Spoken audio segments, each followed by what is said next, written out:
प्यारे बच्चों, आज की क्लास में हम लोग सीखेंगे क्लास 11 और 12th के लिए इंग्लिश सब्जेक्ट में प्रॉपर तरीके से नोटिस राइटिंग कैसे करें।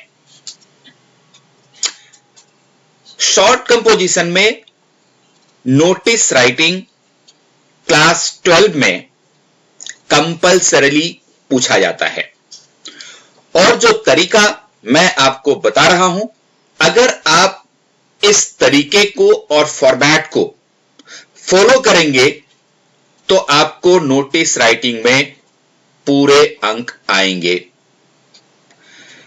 अब देखिए, सबसे पहली बात यह होती है कि हमें यह जानना होता है कि नोटिस होती क्या है। तो देखिए, notice is a written information और न्यूज अनाउंसमेंट। इंपॉर्टेंट बात क्या है कि यह रिटन इंफॉर्मेशन होता है, प्रिंटेड भी हो सकता है, और यह न्यूज की अनाउंसमेंट होती है। These are displayed at prominent places on notice board। आपने अपने स्कूल के अंदर नोटिस बोर्ड जरूर देखा होगा। यह नोटिस बोर्ड बहुत ही प्रोमिनेंट प्लेस के ऊपर लगाया जाता है ताकि कोई भी आते जाते इनको देख सके। और एक खास बात नोटिस के बारे में क्या है कि it is meant only for a select group. ये जो नोटिसेस बनाई जाती हैं, ये एक सेलेक्ट ग्रुप के लिए होता है। मान लीजिए कि आपके स्कूल के लिए कोई नोटिस निकली, तो सेलेक्ट ग्रुप कौन है? सेलेक्ट ग्रुप है छात्र। स्टूडेंट्स के लिए कोई नोटिस लगाई जाती है तो उस स्कूल का छात्र सेलेक्ट ग्रुप हो गया। किसी दूसरे स्कूल में जाएंगे तो उसके स्कूल का ग्रुप हो गया। तो इसलिए कहा जाता है कि notice is meant only for a select group. और इसमें होता क्या है? तो कहते हैं कि it contains a formal announcement और इंफॉर्मेशन। फॉर्मल अनाउंसमेंट होता है। फॉर्मल यानी कि जो ऑफिशियल लैंग्वेज होता है, प्रॉपर ऑफिशियल लैंग्वेज यूज होता है नोटिस को लिखने के लिए। और it's language should be simple and formal. जब भी आप नोटिस लिखें तो लैंग्वेज बहुत ही साधारण, सिंपल होनी चाहिए और ऑफिशियल, फॉर्मल लैंग्वेज होनी चाहिए। और अगला पॉइंट आपको क्या ध्यान रखना है कि notice is always brief and to the point. Brief, notice कभी भी बहुत लंबा चौड़ा नहीं होता, बहुत ही शॉर्ट में लिखा जाता है, इसीलिए इसको शॉर्ट राइटअप कहते हैं। और टू द पॉइंट इंफॉर्मेशन देनी होती है। तो इन सारे सूचना के साथ अब हम समझ चुके हैं कि नोटिस क्या होता है। तो अब आप देखिए, नोटिस क्लास 12 में 3 मार्क्स के लिए पूछा जाएगा, जिसमें फॉर्मेट के लिए 1 नंबर आपको मिलेगा। यदि प्रॉपर फॉर्मेट सिर्फ आप लिख देंगे तो आपको 1 नंबर मिल जाएगा, चाहे आपको नोटिस लिखना आता हो चाहे ना आता हो। सिर्फ फॉर्मेट अगर सीख लेंगे तो आपको 1 नंबर पूरे मिलेंगे। और कंटेंट जो होता है, जो बॉडी होती है कि क्या लिखनी है उसके अंदर, वो अगर लिख देंगे तो उसके लिए आपको 1 नंबर मिलेगा। और आपने किस तरह से अपने आप को एक्सप्रेस किया है, आपकी लैंग्वेज, ग्रामेटिकल एक्यूरेसी, इन सब चीजों के लिए 1 नंबर तय किया गया है। तो अब आपको पता लग गया कि 12वीं में 3 नंबर के लिए नोटिस पूछा जाएगा और फॉर्मेट, कंटेंट और एक्सप्रेशन तीनों के लिए 1-1 नंबर होंगे। 11th क्लास में भी चूंकि 12th क्लास के पैटर्न को ही फॉलो किया जाता है, इसलिए यहां जो आपको 11th में एनुअल एग्जामिनेशन में क्वेश्चन पेपर मिलेगा, उसमें भी नोटिस इतने ही मार्क्स का होगा, यानी 3 मार्क्स का होगा, और सेम फॉर्मेट आपको भी फॉलो करना है। आगे बढ़ने से पहले डिस्क्रिप्शन बॉक्स में जाइए, वहां से हमारे टेलीग्राम ग्रुप का लिंक देखिए और शामिल हो जाइए डॉक्टर अजय झा क्लासेस में, जहां आपको हिस्ट्री, पॉलिटिकल साइंस के साथ साथ इंग्लिश की स्टडी मटेरियल भी उपलब्ध कराई जाएंगी, ताकि आप इन तीनों विषयों में बहुत अच्छे अंकों से पास हो सकें। तो चलिए आगे बढ़ते हैं और देखते हैं कि नोटिस लिखने के लिए हमें कौन कौन से टिप्स ध्यान में रखने चाहिए। जैसा मैंने आपको बताया कि ये एक ब्रीफ नोटिस होता है, इसलिए do not cross word limit of 50 words. Notice 50 शब्दों में लिखा जाना चाहिए, 50 शब्द से ज्यादा आपको क्रॉस नहीं करना चाहिए, ये इसकी मैक्सिमम वर्ड लिमिट है। उसके बाद दूसरी बात जो आपको ध्यान रखनी चाहिए वो ये है कि name and place of the school, organisation और office issuing the notice should be mentioned. किसी स्कूल ने नोटिस इशू किया है, किसी ऑर्गेनाइजेशन ने नोटिस इशू किया है, या फिर किसी ऑफिस के द्वारा ये इशू किया गया है, तो उस स्कूल, उस ऑर्गेनाइजेशन या फिर उस ऑफिस का नाम जरूर मेंशन होना चाहिए। उसके बाद write the word notice in capital letters. Notice word capital letter में लिखा जाना चाहिए। इसके बाद give an appropriate heading. Heading, क्योंकि हेडिंग पढ़ने से, या टाइटल जिसको हम लोग कहते हैं, टाइटल या हेडिंग एक ही बात है, वहां लिखने से यह पता लग जाता है कि ये नोटिस किस बारे में है। पॉइंट नंबर 5 कहता है कि write the date, venue, time and purpose of issuing the notice. ये रिक्वायर्ड इंफॉर्मेशन होते हैं। डेट, वेन्यू यानी कि प्लेस, टाइम और पर्पस, उद्देश्य क्या है नोटिस लिखने का, ये भी आपको बताना होता है। और clearly mention the target group for whom the notice is to be displayed। ये भी बताना है आपको क्लैरिटी के साथ नोटिस में कि ये नोटिस किसके लिए है, किनके लिए ये नोटिस लगाया गया है। और अंत में signature, name and designation of the person issuing the notice.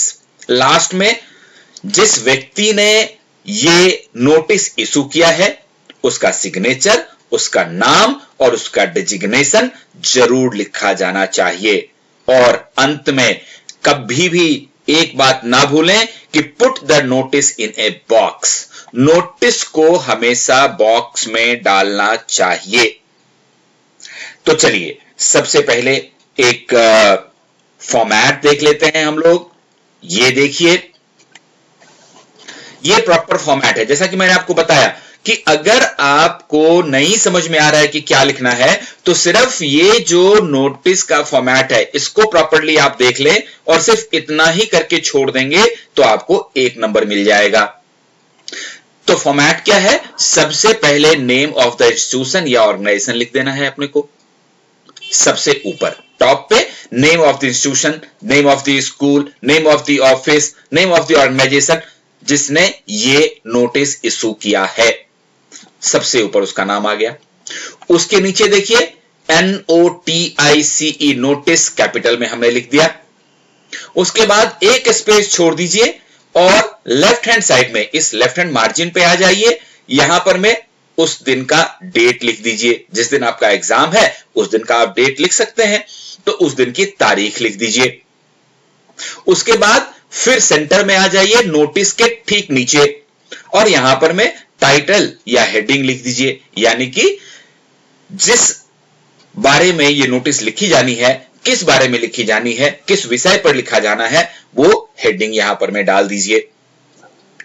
उसके बाद यहां पर आप कंटेंट डाल दीजिए जो 50 वर्ड में होगा, कंटेंट और the body of the notice. उसके बाद तो कंटेंट और बॉडी जिसको हम लोग कहते हैं उसी में टारगेट ग्रुप भी आ जाता है कि किसके लिए नोटिस लिखा जाना है। यही आपको डेट, टाइम, वेन्यू, जितने भी इंपॉर्टेंट डिटेल्स होते हैं वो सारे आपको इस कंटेंट या बॉडी में डाल देना होता है। और जैसे ही यहां आपने खत्म किया उसके नीचे आप अपना सिग्नेचर कर दीजिए, अपना नाम लिख दीजिए और अपना डेजिग्नेशन उसके नीचे लिख दीजिए। ये आपका कंप्लीट फॉर्मेट हो गया। अगर आपने इस तरह से फॉलो कर लिया तो ये आपने एक नंबर पूरे अपने हिस्से में कर लिए। चलिए अब मैं आपको एक एक्चुअल नोटिस करके दिखाता हूं कि किस तरह से एक 3/3 3 आउट ऑफ 3 नोटिस स्कोर करने के लिए हम किस तरह से नोटिस को लिख सकते हैं एग्जाम्पल के साथ। तो चलिए ये वाला देख लीजिए। ये एक क्वेश्चन है यहां पे, यू आर आकृति oblique Anurag the head girl oblique head boy of Delhi public school Patna. Your school is going to publish the annual magazine soon. Write a notice for the notice board of your school inviting students to submit write-ups for the magazine. Word limit is 50 words. यानी कि आप आकृति हैं, head girl हैं, या फिर आप अनुराग हैं, हेड बॉय हैं दिल्ली पब्लिक स्कूल पटना के, और आपका स्कूल बहुत ही जल्द एक एनुअल मैगजीन जो होता है स्कूल का वो पब्लिश करने जा रही है।